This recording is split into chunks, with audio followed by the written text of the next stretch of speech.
Assalamualaikum warahmatullahi wabarakatuh. Waalaikumsalam warahmatullahi wabarakatuh. Ya, selamat pagi, selamat bertemu lagi dengan saya Endang Sedianingrum, guru sosiologi di SMA Negeri 1 Trisi. Pada kesempatan kali ini, Ibu akan menjelaskan materi tentang stratifikasi sosial.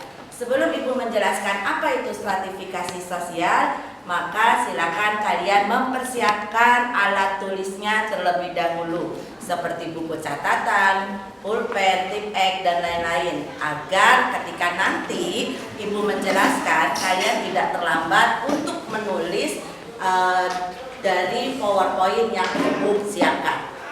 Baiklah anak-anak, hari ini kita akan menjelaskan tentang stratifikasi. Tentang stratifikasi sosial. Materi yang akan Ibu sampaikan ada 3. Yang pertama, pengertian stratifikasi sosial. Yang kedua, dasar-dasar dari stratifikasi sosial. Dan yang ketiga adalah bentuk-bentuk dari stratifikasi sosial. Nah, yang ada di depan kalian ini adalah sebuah pengertian dari stratifikasi sosial. Menurut Anda, apa yang dimaksud dengan stratifikasi sosial? Stratifikasi sosial merupakan klasifikasi terhadap perbedaan-perbedaan atau penggolongan masyarakat secara bertingkat, sehingga menyebabkan adanya kelas sosial. Minggu lalu kita sudah menjelaskan tentang diferensiasi sosial. Hari ini kita menjelaskan tentang stratifikasi, yang mana antara diferensiasi dengan stratifikasi memiliki perbedaan. Kalau dalam diferensiasi sosial, masyarakat tidak mengenal kelas sosial. Sedangkan dalam stratifikasi, masyarakat mengenal kelas sosial. Atau penggolongan masyarakat terbagi menjadi 3, yaitu kelas atas, kelas bawah, dan kelas menengah. Seperti itu. Atau juga stratifikasi bisa diartikan seperti ini, yaitu pengelompokan masyarakat secara garis vertikal. Bukan secara garis horizontal, tapi berdasarkan secara garis vertikal. Oke, selanjutnya. Ini adalah dasar-dasar stratifikasi sosial. Yang pertama,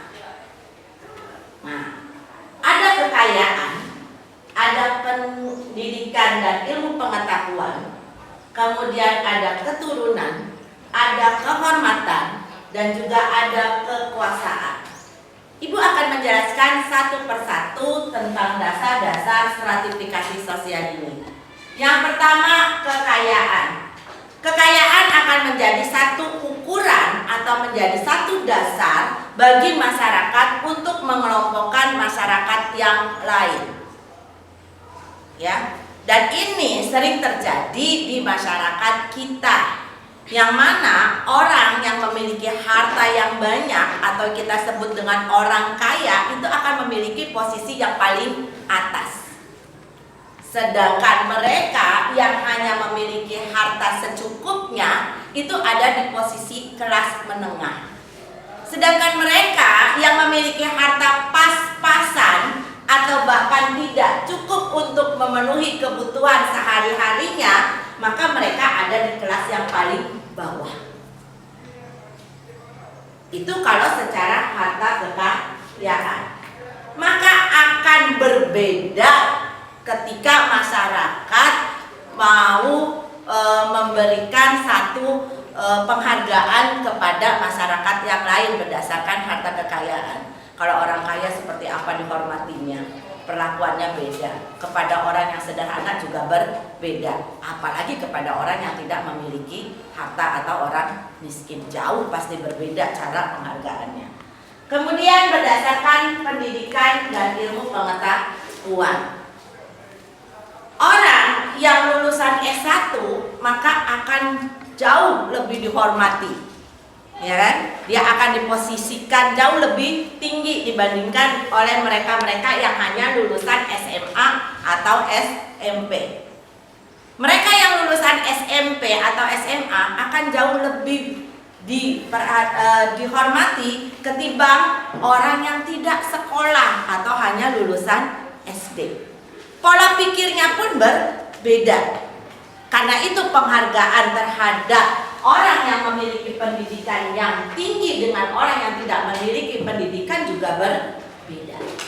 Kemudian berdasarkan keturunan. Ini juga mempengaruhi kenapa masyarakat kita mengelompokkan masyarakat yang ada di negara kita. Tanpa disadari, keturunan juga bisa membentuk itu. Ya, contoh perlakuan kepada orang yang disebut ulama atau tokoh pembesar, tokoh agama itu akan berbeda perlakuannya dengan orang petani biasa. Ketika seorang ulama datang ke tempat kita tinggal, maka penghormatannya akan jauh lebih baik, jauh lebih sempurna ketimbang yang datang hanya seorang petani biasa yang biasa-biasa aja. Maka penghormatannya juga biasa aja, tidak perlu yang sampai kadang berlebihan seperti itu. Kemudian ada berdasarkan kehormatan. Keturunan dengan kehormatan itu berbeda, ya.